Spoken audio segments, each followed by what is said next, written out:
আসসালামু আলাইকুম। ওয়ালাইকুম সালাম। কেমন আছেন আপনারা? এই তো ভালো ভাই, আপনি কেমন আছেন? আলহামদুলিল্লাহ। তো এই যে সিগারেটটা দিছি, এটা হলো উইনস্টার রেগুলার, ভরসা কোম্পানির সিগারেট। তো এটা কোম্পানি এই প্রথম বানাইছে, বানায় কালকে আমার কাছে দিছে যে আপনি এটা মার্কেটে একটু খাওয়াই দেখেন কেমন লাগে। তো আমার সিগারেটটা তো আপনি খাইলেন, তো কেমন লাগলো সিগারেটটা? হ্যাঁ, ভালো লাগছে। মোটামুটি স্টার কিংবা গোল্ডিবের মতো না? হ্যাঁ, ওরকম। চলবে তো না? হ্যাঁ, চলবে, ইনশাআল্লাহ। তো আপনার নাম যেন কি? আমার নাম সাবিনা।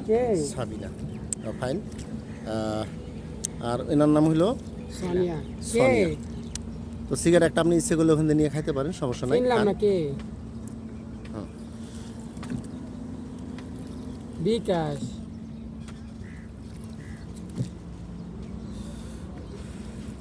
কত দিতেছো? মজা আছে। কত দিতেছো? স্টারের মতোই কিন্তু কিছুটা স্টারের মতো, গোল্লিবের মতো, মানে বিকাশে ঘ্রাণটা কত? কিন্তু গোল্লিবের মতো, তাই না? তো ঠিক আছে, ধন্যবাদ আপনাকে। ওকে।